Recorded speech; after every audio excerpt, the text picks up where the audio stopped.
what's a better question for me to ask Jordan Peterson? How are you doing? How are you doing? How are you doing?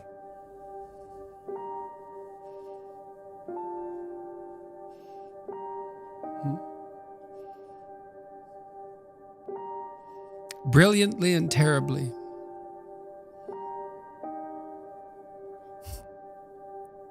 That's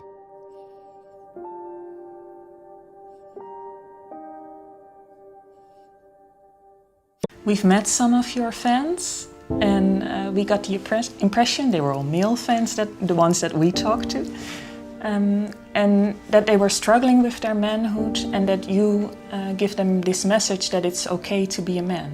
It's not okay. It's necessary. What the hell are we going to do without men? You look around the city here, you see all these buildings go up. These men, they're doing impossible things. They're under the streets, working on the sewers. They're up on the power lines in the storms and the rain. They're keeping this impossible infrastructure functioning. This thing that works in a miraculous manner. They work themselves to death, and often literally. The gratitude for that is sorely lacking, especially among the people who should be most grateful. There's this admission of a deep suffering at the same time as you get the beautiful transcendence of the music. And that's meaning, that's awful in the most fundamental sense, but you need an antidote to suffering, and it has to be deep. And deep moves you tectonically, and it's not a trivial thing.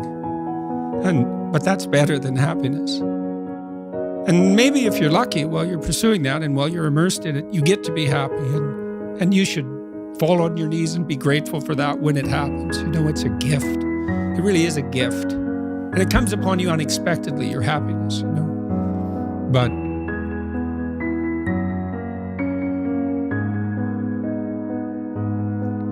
if they're more powerful than pain, maybe they're the most real things.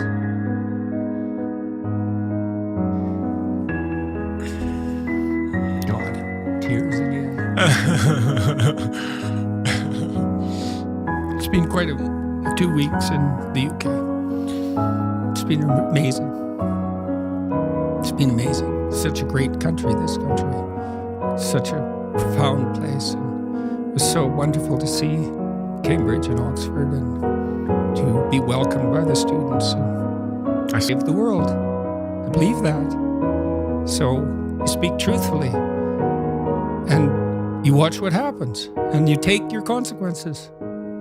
And maybe you hope and have some faith that in the final analysis, things will work out in your favor. But perhaps they will, and perhaps they won't. But that's faith, eh? That's faith. Faith isn't believing in things you regard as ridiculous, sacrificing your intellect. It's a decision. No. Will truth, beauty, and love save the world? Well, you can find out. I've got to wrap it up. I don't want to, but I have to. I want to ask you just quickly, the film director Olivia Wilde has a new movie out, which she says is based on you, this insane man, this pseudo-intellectual hero to the incel community. Incel being these weirdo loner men who are despicable in many ways. Is that you? Are you the intellectual hero to these people? Sure, why not? People have been after me for a long time because I've been speaking to disaffected young men. What a terrible thing to do that is.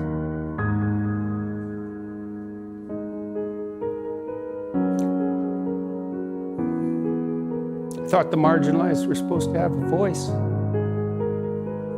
It's making you emotional talking about that. Well, God, it's very difficult to understand how demoralized people are. And certainly many young men are in that category.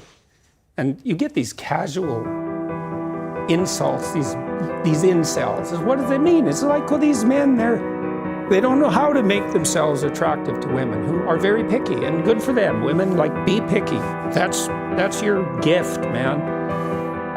Demand high standards from your men. Fair enough. But all these men who are alienated, it's like they're lonesome and they don't know what to do, and everyone piles abuse on them.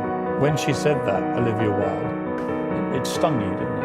I saw the Oh, by reaction. that time, you know, it's really something to see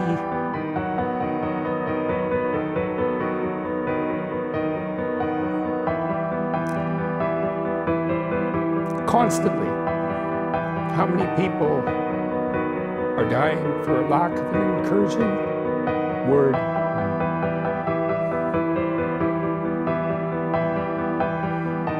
And how easy it is to provide that if you're careful.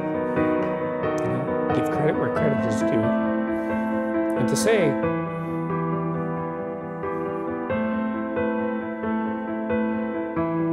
you're a net force for good if you want to be. Do you believe you're a net force for good? Net, yes. In all the details, probably not. You know, no one's perfect. So people make their mistakes as they stumble uphill. Jordan's been a fascinating interview. Thank you very much. Thank you. You've got this new box set out. Yeah. Things like this don't just happen, and the fact that I can tell you this. No. Thank you. Just thank you.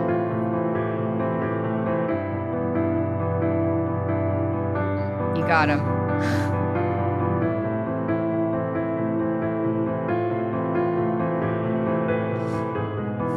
Pleasure. It's a rough pleasure. You know, you knew what happened to me with Marvel Comics. That was something. It's really something to see yourself portrayed. You know, I got accused of being a Nazi pretty much when all this happened. It was really something because I had been teaching students. What we're talking about today, about these temptations that you faced, and how people as individuals get sucked into that totalitarian hell. You know, and then, so that was something for that to happen, such a reversal, and then to have that comic book come out, it was surreal. It was absolutely surreal to be portrayed, because Nazi wasn't enough, right? We had to go right for the archetype itself. So I think we've raised about $400,000 for charity now, on the basis of that. So that was a fun reversal. But it was really shocking when I first saw that. I just couldn't believe it. I was very ill at the time, too. I thought, this can't be real. This has to be Photoshop. This cannot possibly be happening. It's so completely beyond comprehension.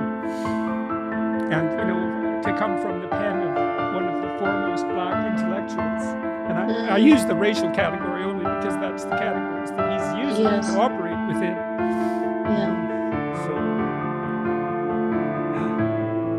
So life is really weird. This is true. Right. This is true. As this whole conversation illustrates. Most fundamental reality is pain. Yes. Is there anything more fundamental than pain? Love.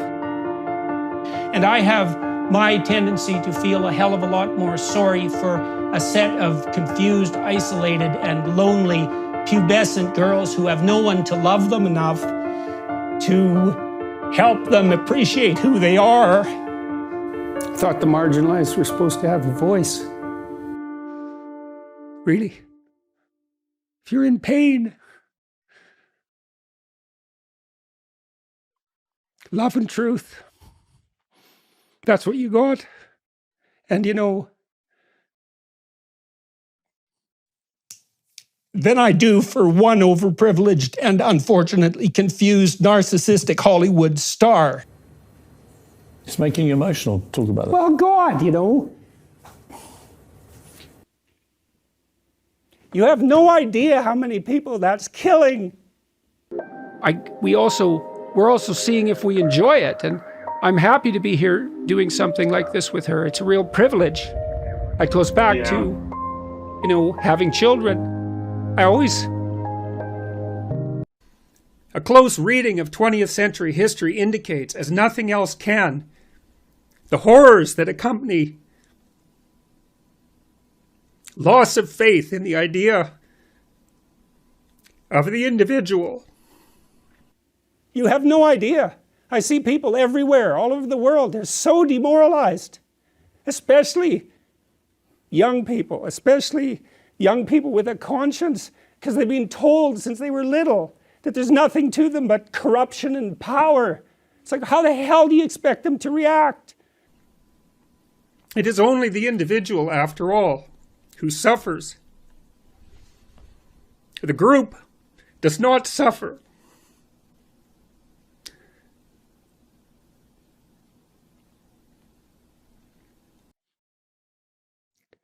If they're more powerful than pain, maybe they're the most real things. Even in the revelation of their triumph, the initial depth of their despair,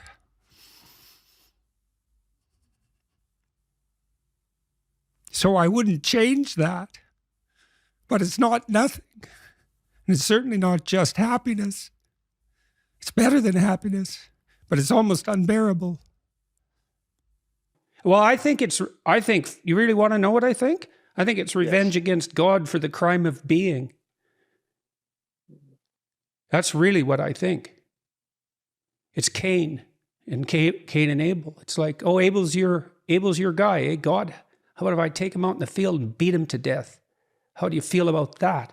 All my sacrifices went unrewarded. Yeah, it's like, yeah, that's what it is at the bottom of the hell of things.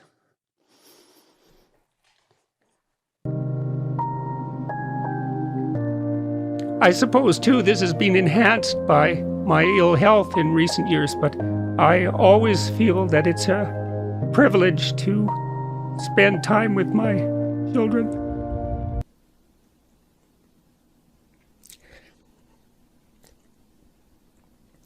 Only those who compose it. Thus, the reality of the individual must be regarded as primary. If suffering is to be regarded seriously, without such regard, there can be no motivation to reduce suffering and therefore no respite. Instead, the production of individual suffering can and has and will be again rationalized and justified for its supposed benefits for the future and the group.